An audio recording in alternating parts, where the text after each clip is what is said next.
बच्चों last topic बताना, last topic कहाँ तक हुआ था हमारा?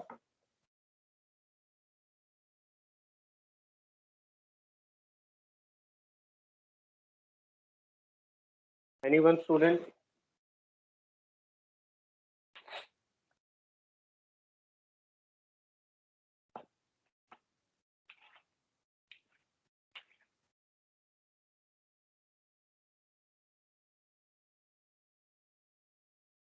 याद है बच्चे आपने?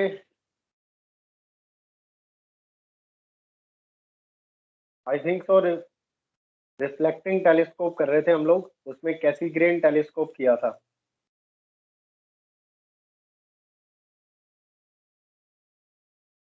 यस और no?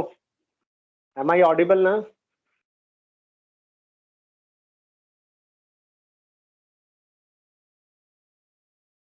Am I audible? Yes sir. Okay, तो लास्ट टॉपिक था हमारा रिफ्लेक्टिंग टेलीस्कोप। और रिफ्लेक्टिंग टेलीस्कोप में हमने पढ़ा था कैसीग्रेन टेलीस्कोप। इसका रे डायग्राम कंप्लीट हो गया था। इसका रे डायग्राम कुछ इस तरह से था, आपको याद होगा कि हमारे पास एक बड़ा सा पैराबोलिक मिरर है और यहां से इसकी थोड़ी सी ओपनिंग है। This is parabolic mirror. यहां से लाइट रे आ रही है डिस्टेंट ऑब्जेक्ट से, और एक हमने यहाँ पे कॉन्वेक्स मिरर यूज किया हुआ है। This is objective, this one is also objective. तो यहां से लाइट रे रिफ्लेक्ट होती है लाइक दिस। इस बड़े वाले मिरर का, इस बड़े वाले जो मिरर है इसका कहीं यहाँ कहीं पर अपने पास यहाँ कहीं इसका बच्चे फोकस पॉइंट होगा। तो ये लाइट रे आती तो इस फोकस पे, जैसे यहाँ से आ रही है पैरेलल लाइट रे, तो रिफ्रैक्शन के बाद इसने आना तो इस फोकस पे था, बट बीच में हमने कॉन्वेक्स मिरर लगा दिया। इस कॉन्वेक्स मिरर ने की रिफ्लेक्शन लाइक दिस। ऐसे आई ये रे, फिर इस तरह से रिफ्लेक्ट हुई, फिर दोबारा रिफ्लेक्ट हुई लाइक दिस। ये वाली रे ऐसे आई, ऐसे रिफ्लेक्ट हुई, फिर से रिफ्लेक्ट हुई और यहाँ पहुंच गई। फाइनली हमने यहाँ पे लगा रखा है एक आई पीस लेंस, और ये रेज यहाँ पर पहुंचेंगी जब, तो फिर अल्टीमेटली हमारी आईज में एंटर करेगी। तो इस तरह से फाइनल इमेज जो है यहाँ बनती है आई में जाके। तो this is the ray diagram of Cassegrain telescope. और I1 इमेज यहाँ बनी थी, और you can say that final image तो यहाँ बनेगी, फाइनल इमेज आई में बनेगी। तो नाउ इसके लिए अगर हम लोग फॉर्मूलेज देखते हैं तो फॉर्मूले सेम है, सेम फॉर्मूला यूज होते हैं। डेरिवेशन नहीं है इस फॉर्मूला की हमारे सिलेबस में, बट मैग्नीफाइंग पावर का जो फॉर्मूला है वो सेम है। लाइक अगर आपको मैग्नीफाइंग पावर निकालनी है when final image is formed at a distance of d, then it is given by focal length of objective divided by focal length of eyepiece into 1 plus focal length of eyepiece divided by d. When final image is formed at a distance of d, then magnifying power का वही formula है जो refracting telescope में था, फॉर्मूले में कोई change नहीं है। Similarly, magnifying power when final image is formed at infinity, it is given by focal length of objective divided by focal length of eyepiece. So we have same formulas even for Cassegrain telescope, same formulas हैं हमारे पास। Derivation हमारे syllabus में नहीं है। ठीक है बच्चों, यहाँ तक समझ आ गया?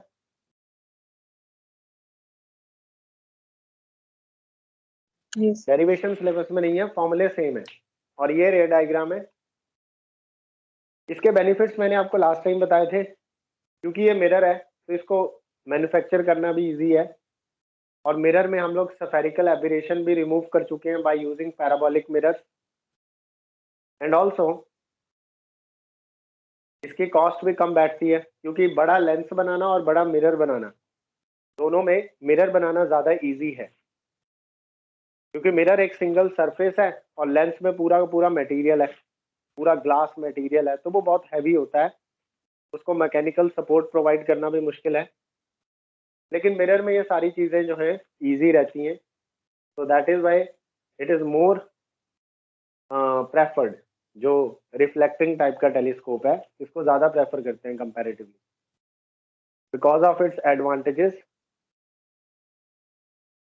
देखो हम ऑब्जेक्टिव मिरर यूज करते हैं इस केस में, ये हमारा ऑब्जेक्टिव मिरर है अगर आपको याद हो, और ये पैराबोलिक है, ये पैराबोलिक मिरर है। पैराबोलिक होने की वजह से इसमें बेटा जो सफेरिकल एबिरेशन वाली प्रॉब्लम है, जो सफेरिकल एबिरेशन वाली प्रॉब्लम है वो रिमूव हो जाती है, क्योंकि ये पैराबोलिक हमने मिरर यूज किया है। और क्योंकि ये मिरर है तो इसमें क्रोमेटिक एब्रेशन होता ही नहीं है। मिरर होने की वजह से जो क्रोमेटिक एबिरेशन की प्रॉब्लम होती है वो अपने आप ही रिमूव हो जाती है। तो मिरर में ये जो दो मेजर प्रॉब्लम्स होती हैं वो ये इस टेलीस्कोप में नहीं होती, तो दैट इज वाई इसको हम लोग प्रेफर करते हैं। अगर आपने नहीं बनाया था तो इसको बना लो फटाफट, उसके बाद हम लोग आगे चलेंगे।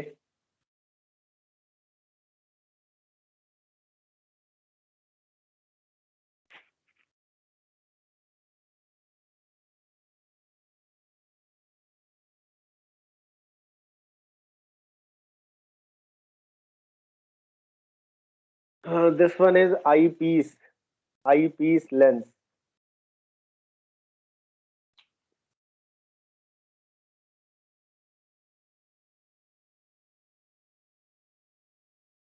यस बच्चों, लिख लिया? इतना हो गया सबका?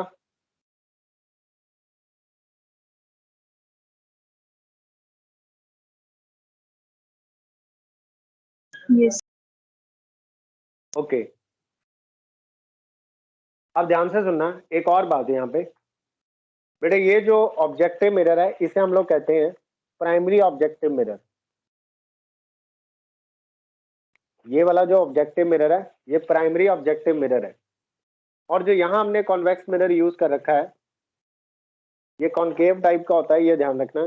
पैराबोलिक है लेकिन कॉनकेव है, और ये सिंपल है, ये पैराबोलिक नहीं है, ये नॉर्मल मिरर है, ये कॉन्वेक्स मिरर है, और इसे हम लोग कहते हैं secondary. This is called secondary objective mirror, this is called secondary objective mirror, जो कि अपना कॉन्वेक्स मिरर है। तो ये भी अपना मार्क कर लो इस फिगर में। ये एक हमारे पास प्राइमरी ऑब्जेक्टिव मिरर है, वो तो पैराबोलिक शेप का है, और एक हमारे पास सेकेंडरी ऑब्जेक्टिव मिरर है, वो कॉन्वेक्स मिरर है। तो कैसिग्रेन टेलीस्कोप में हमारे पास दो ऑब्जेक्टिव मिरर्स हैं, एक प्राइमरी और दूसरा सेकेंडरी। प्राइमरी वाला पैराबोलिक है और कॉनकेव नेचर का है, और सेकेंडरी वाला जो है वो कॉन्वेक्स मिरर है। तो यहाँ तक आपका नोट हो गया होगा। अब दूसरे जो जो सेकंड टाइप है रिफ्लेक्टिंग टेलीस्कोप का, उसे बोलते हैं Newtonian telescope. The second kind of telescope is Newtonian telescope.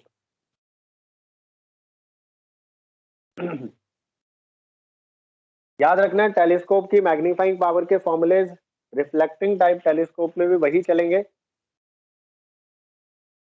जो हमने रिफ्रैक्टिंग में किए थे, फॉर्मूलाज में कोई चेंज नहीं है।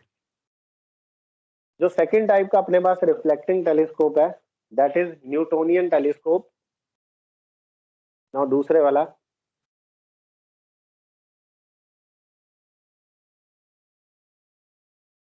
न्यूटोनियन टेलीस्कोप, इसमें क्या होगा? इसमें बच्चे जो सेकेंडरी ऑब्जेक्टिव मिरर है, in this secondary objective mirror is replaced by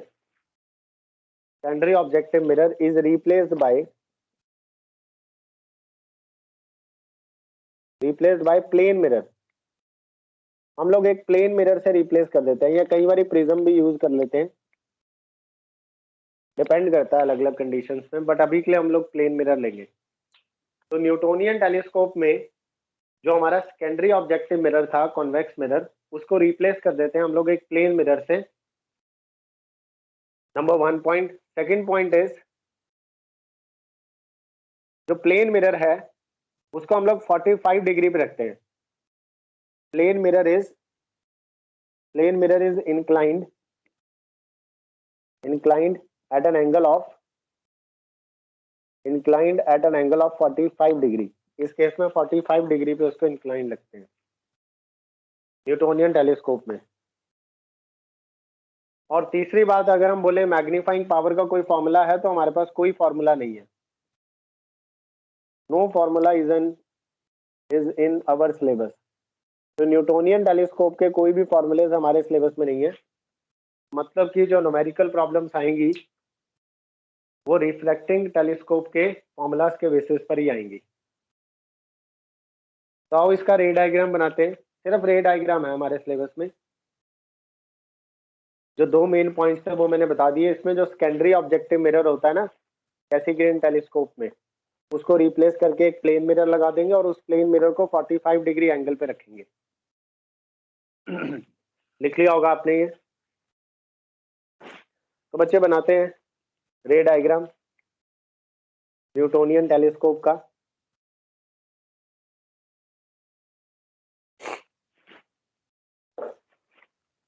जो फर्स्ट वाला मिरर है अपने पास, बड़े वाला मिरर, उसमें कोई चेंज नहीं है। फर्स्ट वाला मिरर हमारा एज इट इज है, नो चेंज इन इट। वो अपना पैराबोलिक है। ये अपना वही है primary objective mirror. This is primary objective mirror, वही पैराबोलिक शेप का है।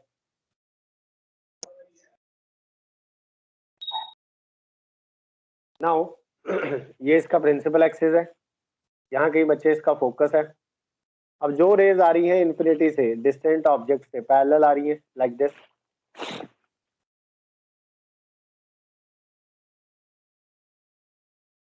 अब हमने क्या करा हुआ है, हमने एक प्लेन मिरर यूज किया। ध्यान से देखना, यहाँ पर मैं प्लेन मिरर बना रहा हूँ जिसे 45 डिग्री पे इंक्लाइन कर रखा है लाइक दिस। ये हमारा प्लेन मिरर है। तो दिस टाइम जो अपना सेकेंडरी ऑब्जेक्टिव मिरर है वो प्लेन मिरर है। This is secondary objective mirror and it is a plane mirror. 45 degree inclination पे इसको रखा हुआ है यहाँ पे इस तरह से, या थोड़ा सा एडजस्टमेंट कर लेते हैं अप डाउन 45 डिग्री से भी। आइडियली हम इसे 45 डिग्री पे रखते हैं। नाउ यहाँ से रेज आएंगी रिफ्लेक्शन के बाद। ये रे यहाँ से रिफ्लेक्ट होके, इसका फोकस यहाँ पे है, और ये वाली रे यहाँ से रिफ्लेक्ट होके इस तरह से आएगी। ऐसे आई, ऐसे गई। ये रे ऐसे आई और ऐसे गई, बट बीच में मिरर आ गया तो फोकस तक तो ये रेज पहुंच नहीं पा रही, इसलिए डॉटेड बनाई है। इसके बाद जाना था वैसे इसको उस डायरेक्शन में, लेकिन बीच में अपना प्लेन मिरर आ गया, सेकेंडरी ऑब्जेक्टिव मिरर। अब यहाँ से रिफ्लेक्शन होगी। तो बेटा यहाँ से रिफ्लेक्शन के बाद ये वाली रे यहाँ से रिफ्लेक्ट होके यहाँ पहुंचेगी, समथिंग लाइक दिस।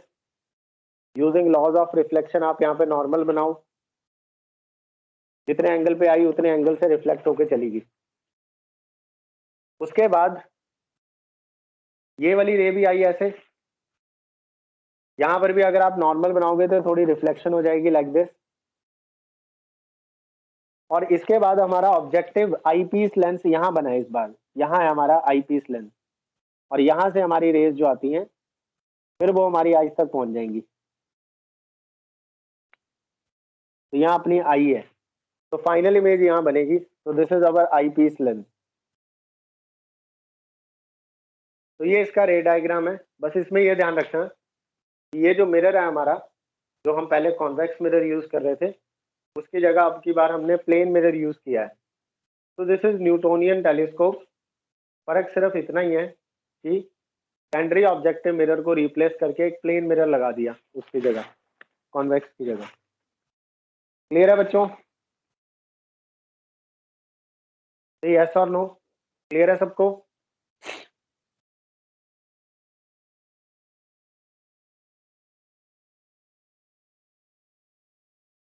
बाकी बुक्स में भी डायग्राम आपको मिल जाएंगे, आप वहां से भी रेफर कर सकते हो। ये ध्यान रखना कि न्यूटोनियन टेलीस्कोप में हमें सिर्फ रे डायग्राम पता होना चाहिए। सबको समझ आ गया रे डायग्राम?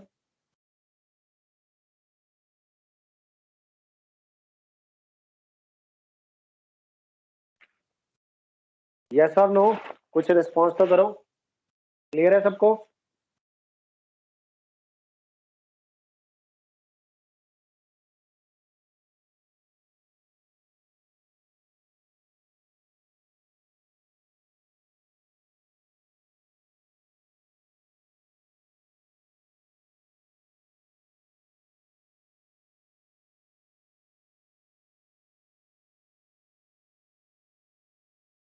तो आगे जो हमारा है, यहाँ से अपना रे ऑप्टिक्स वाला पार्ट खत्म होता है।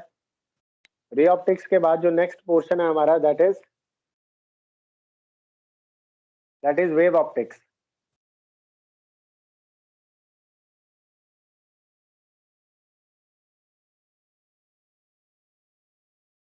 Wave optics.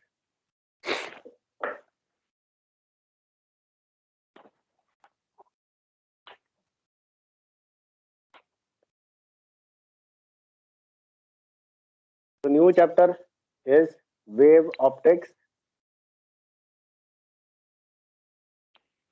तो फर्स्ट ऑफ ऑल हमें ये समझना है कि वेव क्या होता है।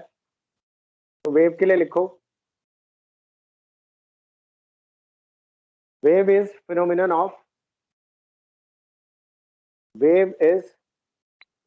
Of transfer of energy. Wave is phenomenon of transfer of energy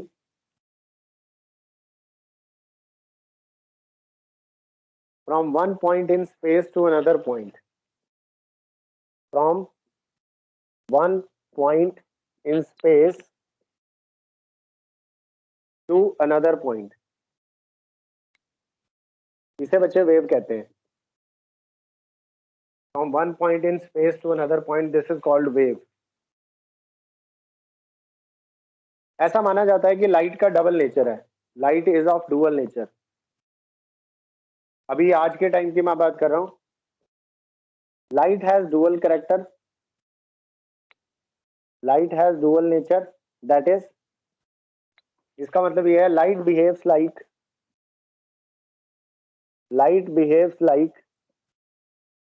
particle as well as wave. Light कभी तो पार्टिकल की तरह बिहेव करती है और कभी कभी वेव की तरह बिहेव करती है। Light behave like particle as well as wave in different situations. अलग अलग सिचुएशंस में लाइट का बिहेवियर अलग अलग रहता है। कभी वो पार्टिकल की तरह बिहेव करती है, कभी वो वेव की तरह, इन डिफरेंट सिचुएशंस।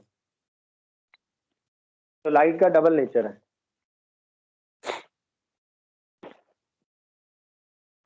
अब पार्टिकल नेचर से हमारा क्या मतलब है? पार्टिकल को अगर आप समझें, वेव तो मैंने बता दिया कि वेव का मतलब है transfer of energy in space from one point two another, तो दैट इज कॉल्ड वेव। तो हमने कहा लाइट का डबल नेचर है, कभी ये पार्टिकल की तरह बिहेव करती है, कभी ये वेव की तरह बिहेव करती है। तो पार्टिकल क्या चीज है? तो आप लिख सकते हो पार्टिकल इज समथिंग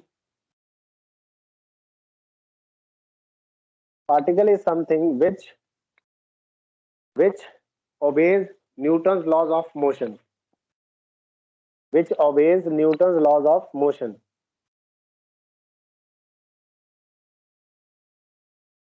जो न्यूटन लॉ को फॉलो करेगा हम उसे पार्टिकल बोल सकते हैं।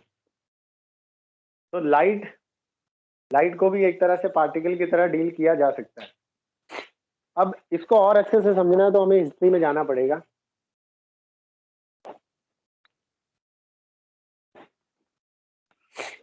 सिक्सटीन 37 में, पहले ये नोट कर लो बच्चों, इतना नोट हो जाए तो फिर मैं आगे चलूंगा। अभी तक मैंने वेव ऑप्टिक्स स्टार्ट कर दिया है, इसमें आपको वेव की डेफिनेशन दे दी। और अभी प्रेजेंट में आज के टाइम पे हम लोग लाइट का डबल नेचर मानते हैं कि light has dual character. It can behave like particle in some situations and it can behave like a wave in other situations. Depend करता है कि वो सिचुएशन कैसी है। बाय पार्टिकल भी मीन दैट जो न्यूटन लॉज ऑबे करेगा उसे हम पार्टिकल बोलेंगे। और भी बहुत सारे रीजंस हैं। अगर लाइट को हम लोग पार्टिकल की तरह डील करें तो पार्टिकल की बहुत सारी कैरेक्टरिस्टिक्स होती हैं। फॉर एग्जांपल, लाइट पार्टिकल की पोजीशन को हम लोग स्पेसिफाई कर सकते हैं। अगर पार्टिकल बच्चे मोशन में है तो उसके पास लीनियर मोमेंटम होगा, उसके पास काइनेटिक एनर्जी होगी। और अगर कोई दो पार्टिकल्स आपस में इंटरेक्ट करेंगे तो they will apply equal and opposite forces on each other, something like this. These are some properties of, or you can say that characteristics of particles. Now there are similarly we have some characteristics of wave also. Wave में भी कुछ ना कुछ characteristics होती हैं, like interference और diffraction, polarisation, ये सब चीजें हम लोग बाद में पढ़ेंगे। पहले इतना नोट कर लो। हाँ जी बच्चों, इतना नोट हो गया सबका? यस और नो? सर एक मिनट।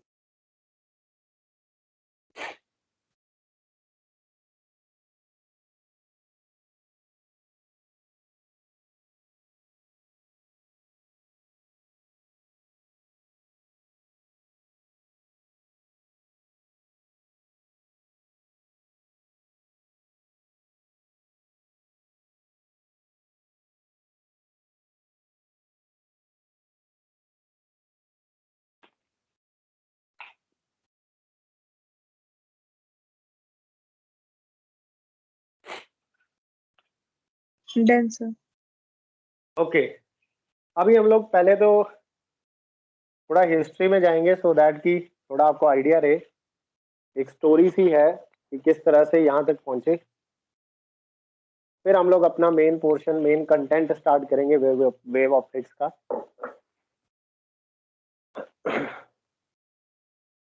बेटा सबसे पहले हिस्ट्री लिख लो, थोड़ी हिस्ट्री में जाते हैं तब ज्यादा समझ में आएगा। इन 1637 पार्टिकल, एक थ्योरी आई 1637 में, एक थ्योरी आई जिसको बोलते हैं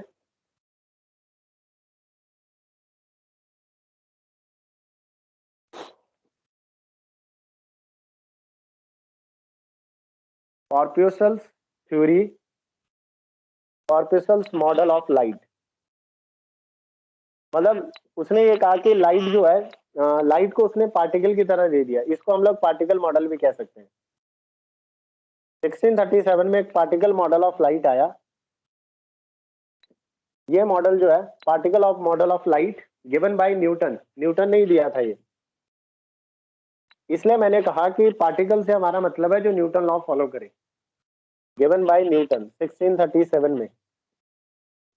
ये सबसे पहली बारी था जब न्यूटन ने कहा कि हम लाइट को छोटे छोटे कैप्सूल्स की तरह ले सकते हैं, जैसे हमारे मेडिसिन के कैप्सूल्स होते हैं दवाइयों वाले, उसके अंदर मेडिसिन होती है, वैसे इसने कहा कि हम लोग लाइट को बहुत छोटे छोटे कैप्सूल्स की तरह मान सकते हैं और उस कैप्सूल्स के अंदर एनर्जी है।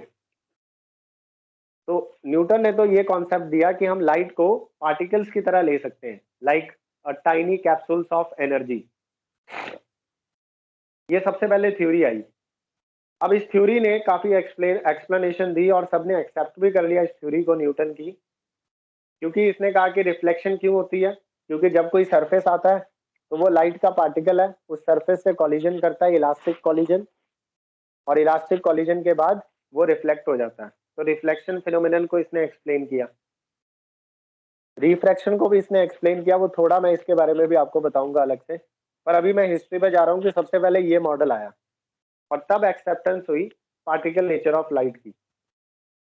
अब बच्चे इसके बाद प्रॉब्लम क्या हुई, 1637 के बाद 1801 में 1801 में एक एक्सपेरिमेंट हुआ जो हमने इस बार पढ़ना है, अपने सिलेबस में है, that is Young's double slit experiment. Young's double slit experiment.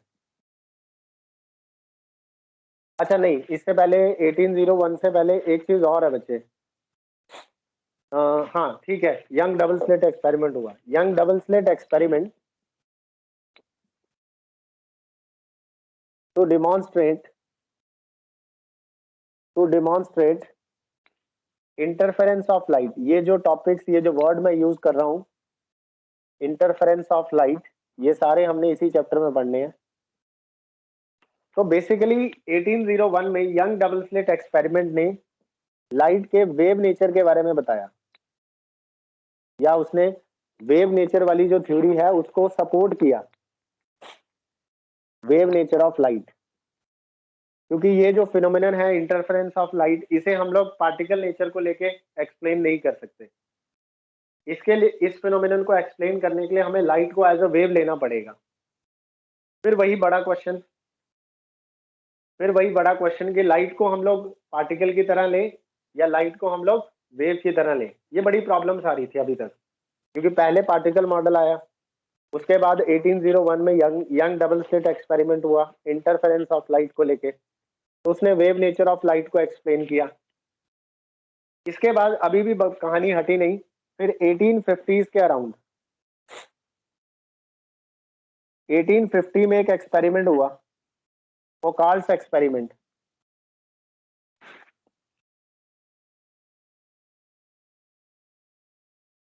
फोकाल्ट्स experiment हुआ।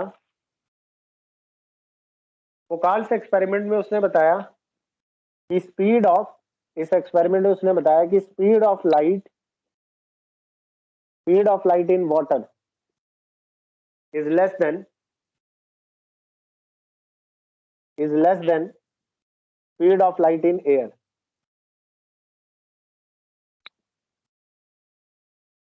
तो इस एक्सपेरिमेंट में उसने प्रूव किया कि लाइट की जो स्पीड है वाटर में वो कम है as compare to speed of light in air. अब बच्चे ये अपोज कर रहा था, ये कॉन्ट्राडिक्शन था। You can say that this statement it is contradiction to particle nature of light, contradiction to particle model of light. इसने भी पार्टिकल मॉडल ऑफ लाइट को कॉन्ट्राडिक्ट किया।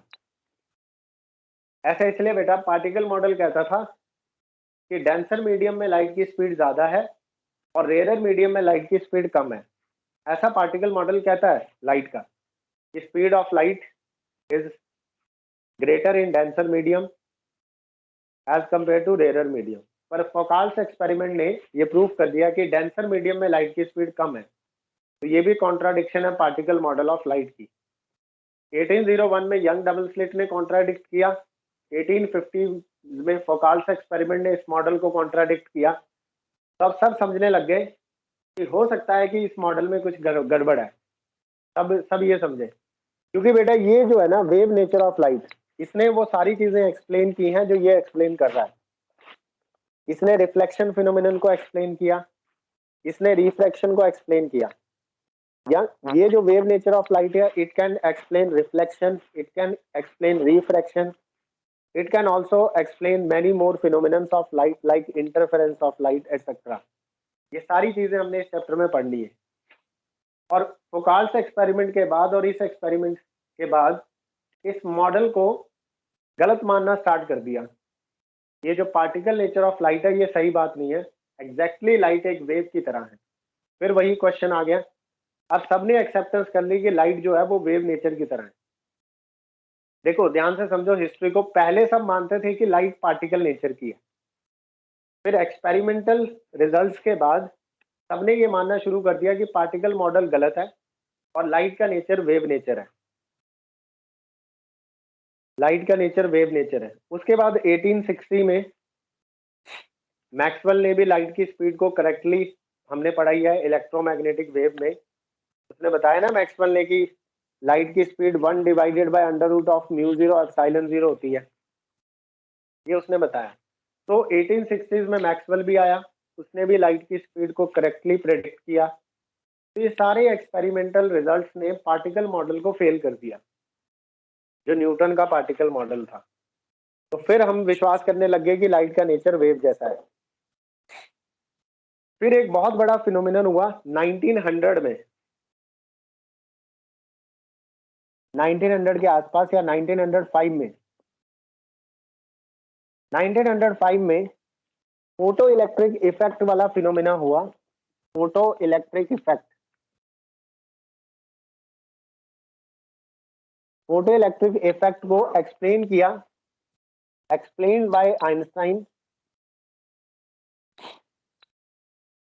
explained by Einstein on the basis of particle nature of light, on the basis of particle nature of light. अब फिर से वही problem, पहले विश्वास कर रहे थे कि लाइट का नेचर पार्टिकल है, फिर विश्वास करने लगे लाइट का नेचर वेव है। फिर 1905 में जब फोटो इलेक्ट्रिक इफेक्ट को एक्सप्लेन किया आइंस्टाइन ने on the basis of particle nature of light, फिर वही बड़ा क्वेश्चन, अब फिर वो कंफ्यूजन आ गई कि लाइट वेव है या पार्टिकल है, क्योंकि वेव नेचर इस चीज को एक्सप्लेन नहीं कर पा रहा है। तो फाइनली इन सभी डाटास के बाद कंक्लूजन क्या निकाला कि बेटा कंक्लूजन ये निकाला कि लाइट का ड्यूअल कैरेक्टर है। क्या आपको मेरी बात समझ आई? यस और नो? मतलब ये कंफ्यूजन चलती गई, पहले पार्टिकल नेचर माना, फिर हमने वेव नेचर को सपोज किया कि पार्टिकल नेचर गलत है, वेव नेचर सही है, क्योंकि एक्सपेरिमेंट लगातार काफी टाइम से एक्सपेरिमेंट क्या हो रहे थे, वेव नेचर के बेसिस पर हो रहे थे और पार्टिकल नेचर को गलत प्रूफ कर रहे थे। लेकिन जब ये हुआ 1905 में, आइंस्टाइन ने जब एक्सप्लेन किया फोटो इलेक्ट्रिक इफेक्ट को particle nature of light consider करके, तब फिर से हमारे मन में एक और क्वेश्चन आ गया कि अब क्या करें, वेव भी सही है, पार्टिकल भी सही है। तो फिर हमने डिसाइड किया कि एक्चुअल में पार्टिकल का बिहेवियर डुअल है। Light can behave as particle in some situations and light can behave as a wave in other situations. Depending on the situations, light दोनों तरीके से बिहेव कर सकती है। फिर इस थ्योरी पे काम होना शुरू हुआ, डुअल नेचर पे रिसर्चेज होना शुरू हुई, और फिर हमने धीरे धीरे कंडीशंस फाइंड आउट की कि किन कंडीशंस में लाइट वेव की तरह काम करेगी और किन कंडीशंस में लाइट पार्टिकल की तरह काम करेगी। तो ये था समथिंग अबाउट हिस्ट्री। बच्चे यहाँ तक सबको क्लियर है? कोई डाउट? अब हम लोग देखते हैं इसके बारे में, ये हमने पढ़ना है। ये जो मॉडल है ये पार्टिकल मॉडल ऑफ लाइट, वैसे तो हमारे सिलेबस का पार्ट नहीं है particle model of light, but इससे रिलेटेड जो न्यूटन ने जो पार्टिकल मॉडल दिया था, अकॉर्डिंग टू इट कुछ बेसिक सी बातें इसने की। लिख लिया ना आप सभी ने? ये लिख लिया था ना? Yes sir. ओके।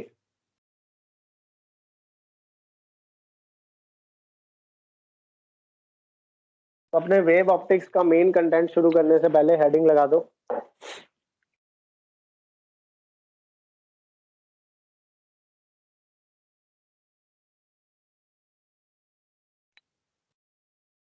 मतलब पार्टिकल मॉडल कह सकते हो,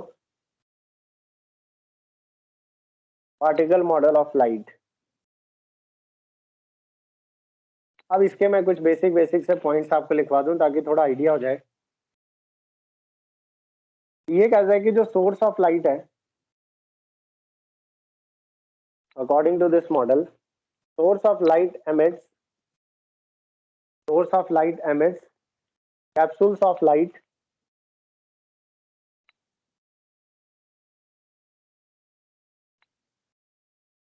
मतलब लाइट जो है, लाइट के पार्टिकल्स कह सकते हो, पार्टिकल्स ऑफ लाइट। इस मॉडल के अकॉर्डिंगली लाइट जो है पार्टिकल की फॉर्म में आती है, मतलब सोर्स से जो लाइट आती है वो पार्टिकल्स एमिट करता है, लाइट के वेव नहीं एमिट करता। फिर ये कहता है कि ये जो पार्टिकल्स हैं, दीज पार्टिकल्स ऑफ लाइट, ये मैं इस मॉडल के पॉइंट्स बता रहा हूँ। These particles of light travel in straight line, straight line में ट्रेवल करते हैं।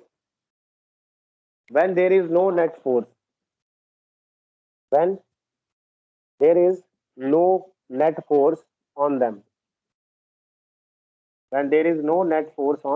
them,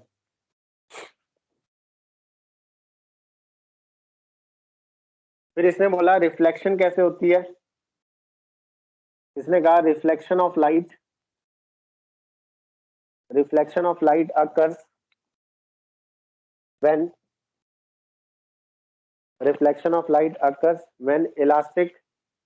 particles of light या occurs due to elastic collision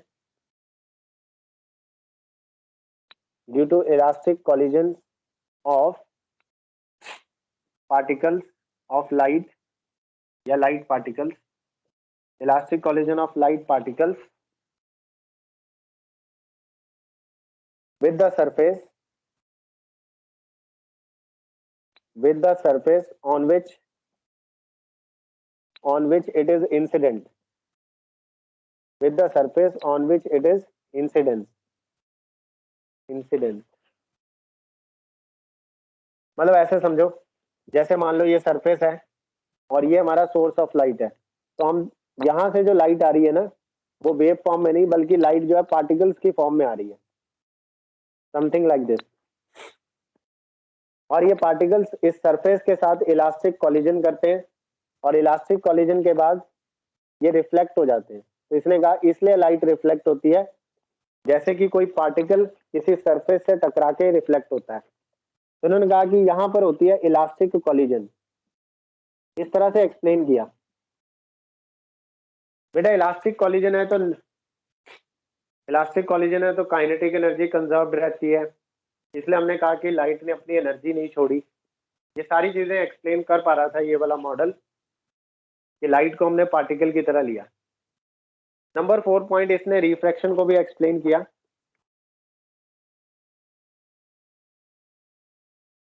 अच्छा, एक पॉइंट इसने कहा डिफरेंट मीडियम्स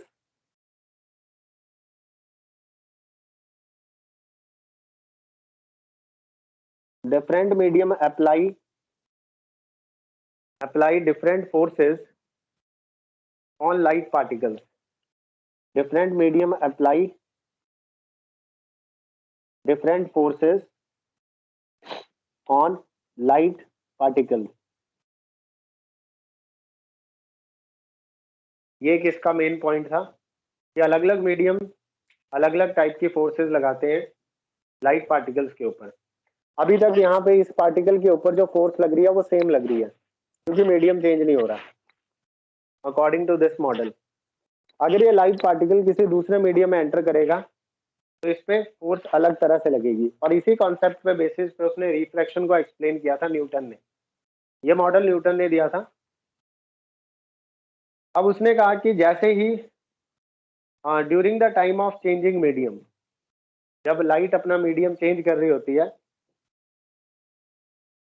तो इस प्रॉपर्टी की वजह से इस पार्टिकल के ऊपर अनबैलेंस फोर्स लगती है। अनबैलेंस फोर्स इसलिए क्योंकि ये जिस फर्स्ट मीडियम में है वो इस पार्टिकल पे अलग फोर्स लगा रहा है।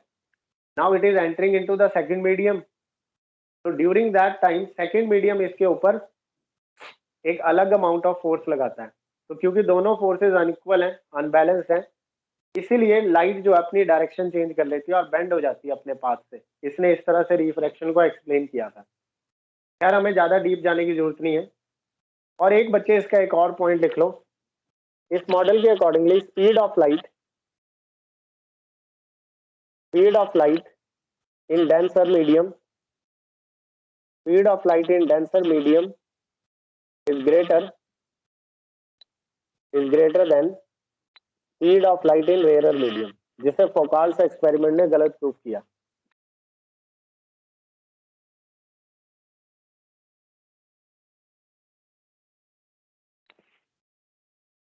So these are some important points regarding particle model of light. Again मैं आपको बता दूं ये हमारे सिलेबस का पार्ट नहीं है, बट एक आपको हिस्ट्री पता होनी चाहिए कि कैसे हम डुअल नेचर को कंसीडर करके चल रहे हैं। हालांकि इस पूरे चैप्टर में हमने सिर्फ वेव ऑप्टिक्स पढ़ना है, यानी लाइट का वेव नेचर पढ़ना है। बट हाँ, इस बात को ध्यान रखना कि लाइट को पहले पार्टिकल माना गया, फिर वेव माना गया, बाद में दोबारा पार्टिकल माना गया अलग अलग एक्सपेरिमेंट्स के बेसिस पर, और अल्टीमेटली कंक्लूजन ये निकाला कि लाइट का डुअल कैरेक्टर है, वो पार्टिकल और वेव दोनों की तरह बिहेव कर सकती है। यहाँ तक कोई डाउट बच्चों? यस और नो? No sir. चलो गुड। तो बेटा हो गया आपका वैसे टाइम, ठीक है। जस्ट अ मिनट, लिख लिया आपने पहले ये? एक मिनट रुकना, यस सर। मुझे आपकी अटेंडेंस लेनी है ना।